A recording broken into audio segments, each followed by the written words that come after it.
Hillman sets a screen, rolls to the basket. Gray. Welcome back to Clark USA fans. 48 hours. That's all it took to completely shift the balance of power in the WNBA. No rumors leaking early. No hesitation from the front office. Just a sequence of calculated, intentional moves that transformed the Indiana Fever from a rebuilding team into a serious contender almost overnight. This wasn't luck. This wasn't chaos. This was strategy at the highest level. And by the time the rest of the league realized what was happening, Indiana had already finished the job. It started with one name that never should have been a question: Kelsey Mitchell. Locked in. No drama. No delays. Just business handled immediately. A message sent across the league that Indiana wasn't here to experiment anymore. They were here to win. Then came another move that didn't make headlines at first glance, but carried real weight: Tisa Harris. Quiet on paper, but crucial in reality. A piece that adds depth, stability, and flexibility to a backcourt that was already dangerous.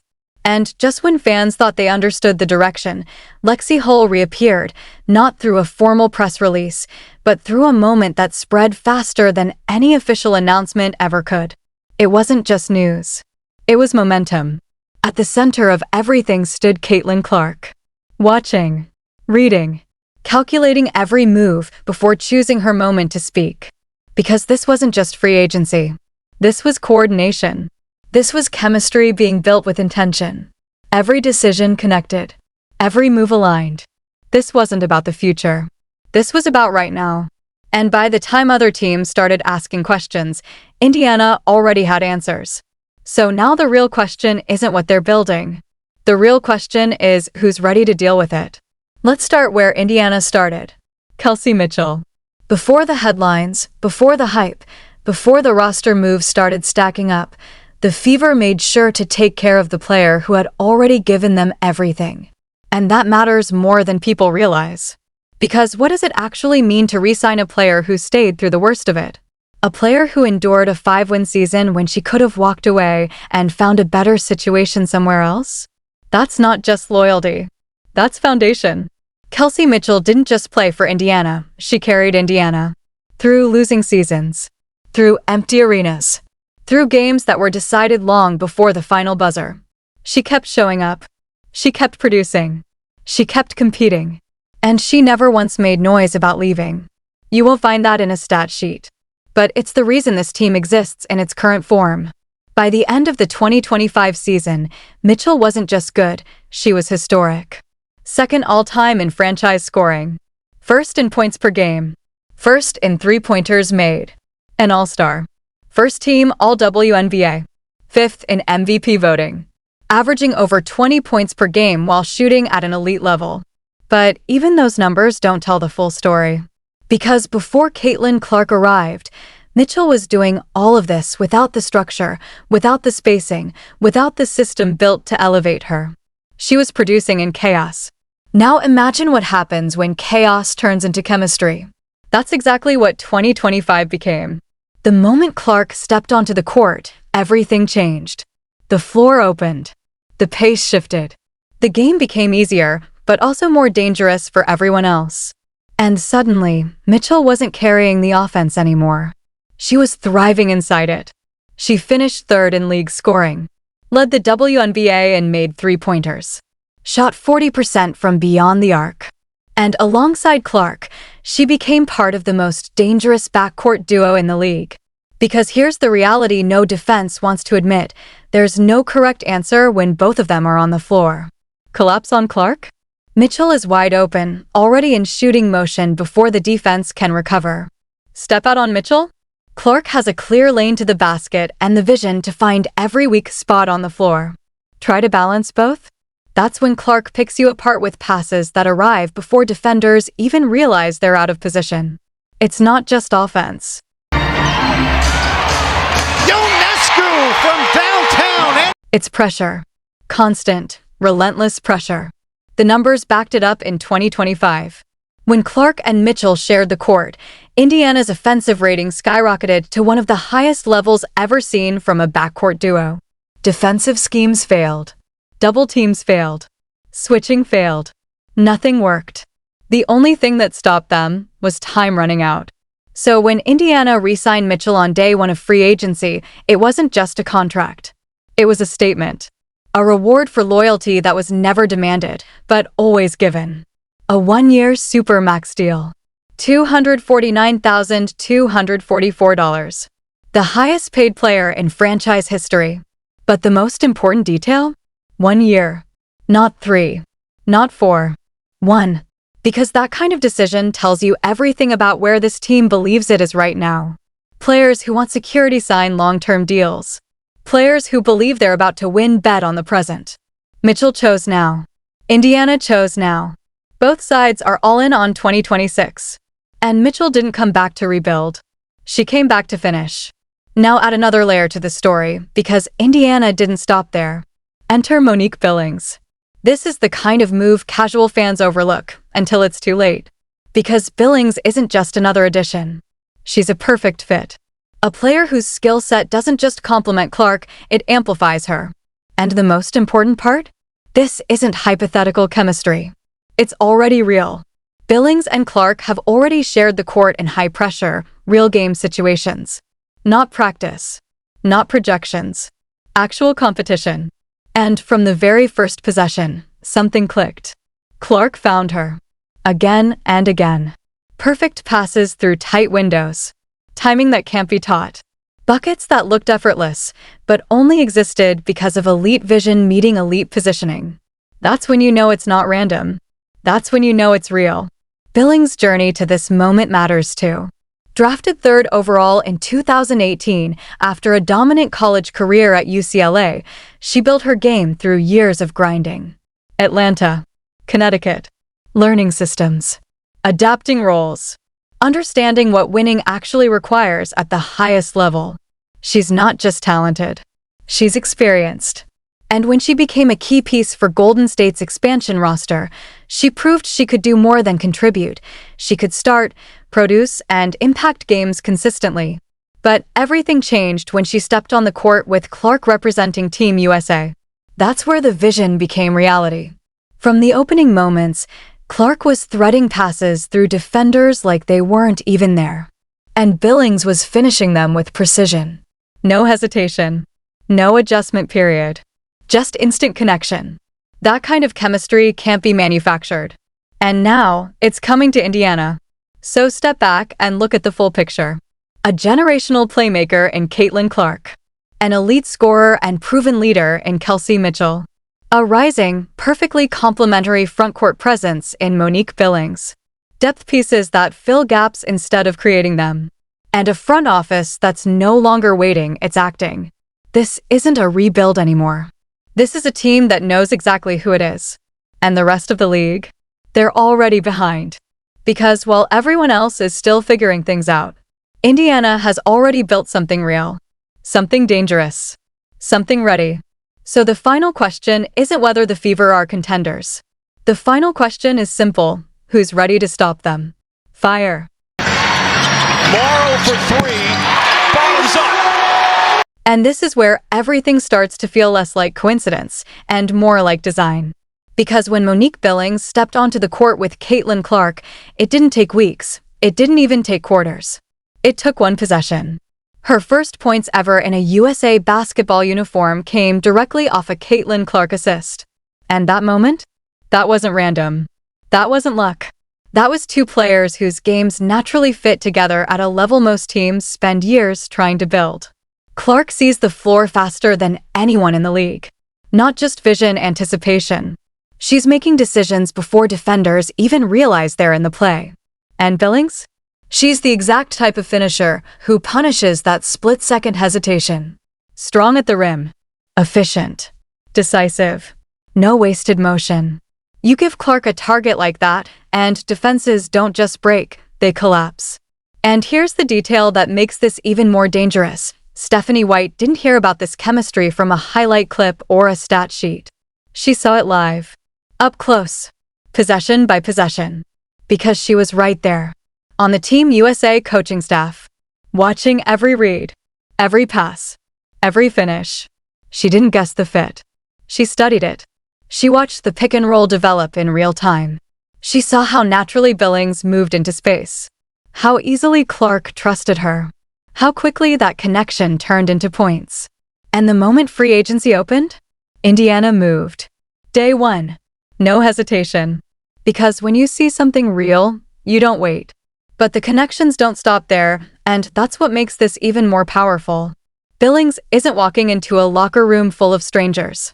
She already has chemistry with Kelsey Mitchell too. They played together at Hive Basketball Club during the unrivaled season. That means 2 of Indiana's biggest stars already know exactly what she brings to the floor. That matters more than people think. Because talent wins games. But familiarity wins championships. After signing, Billings didn't just talk about opportunity. She talked about mindset. Championship mindset. Hustle. Grit. The kind of language that doesn't come from chasing a contract, it comes from chasing something bigger. And then Kelsey Mitchell confirmed it. Billings told her directly, "We got a chance to win it. I want you to win it for us." That's not a casual statement. That's belief. That's a player who studied the roster, understood the timing, saw the window, and made a decision. This team is ready. And here's what makes Billings such a perfect fit. It's not just relationships.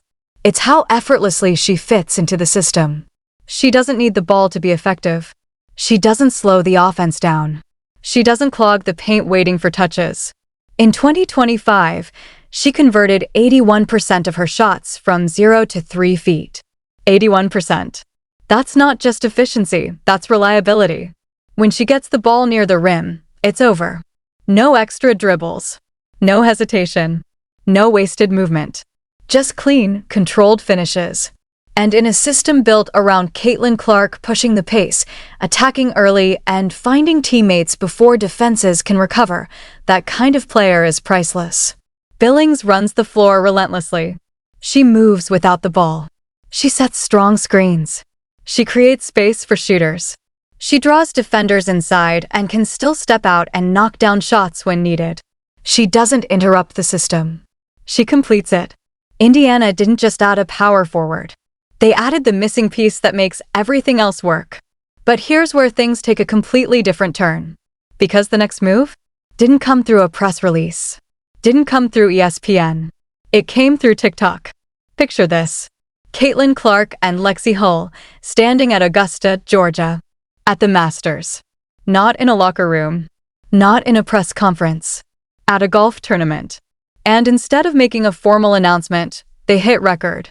Clark looks at the camera and says, "Tell a friend to tell a friend," and Hull finishes it with, "She's back." That's it. That's how Indiana announced Lexie Hull's return. Of X Factor's Ariel Atkins off balance.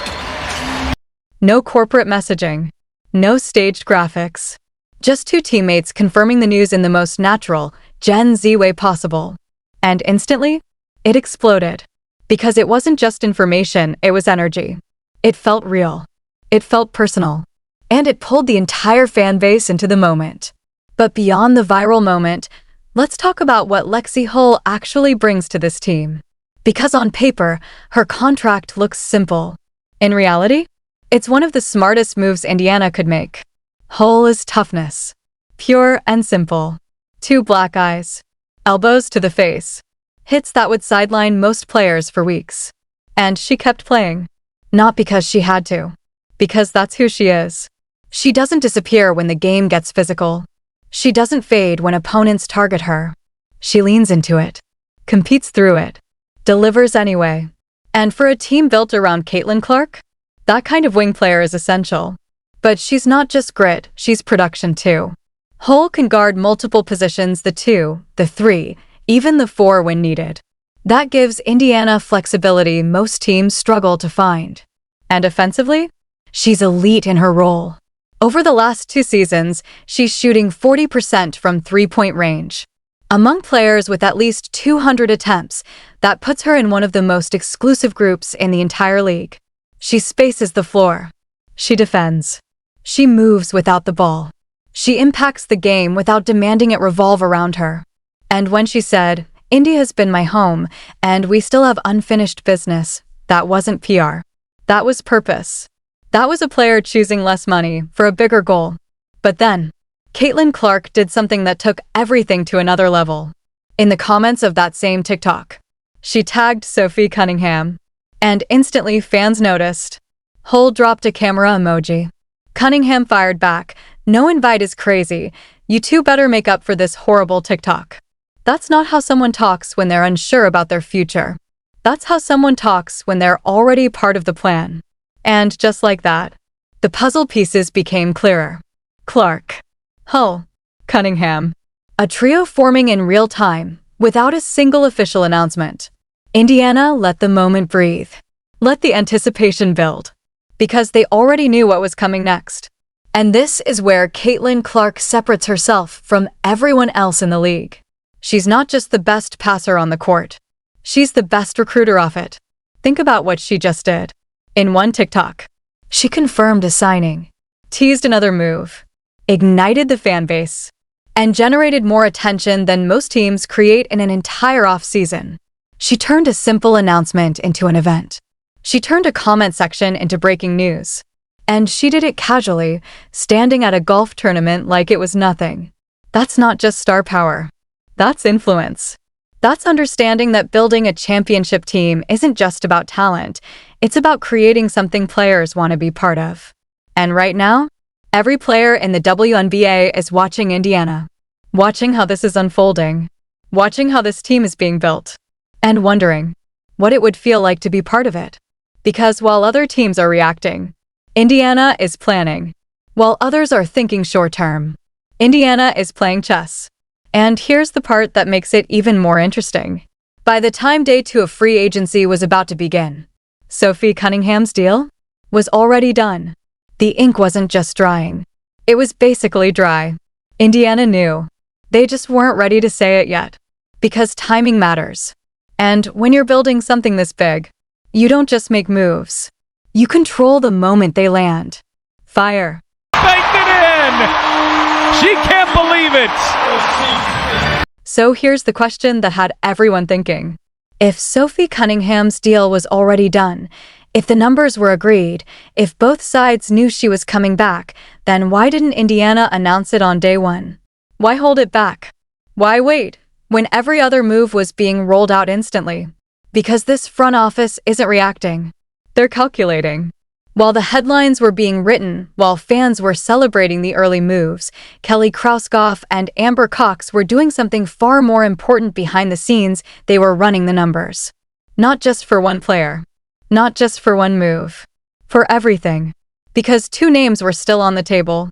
Azura Stevens. Nalissa Smith. 2 players with size, length, skill.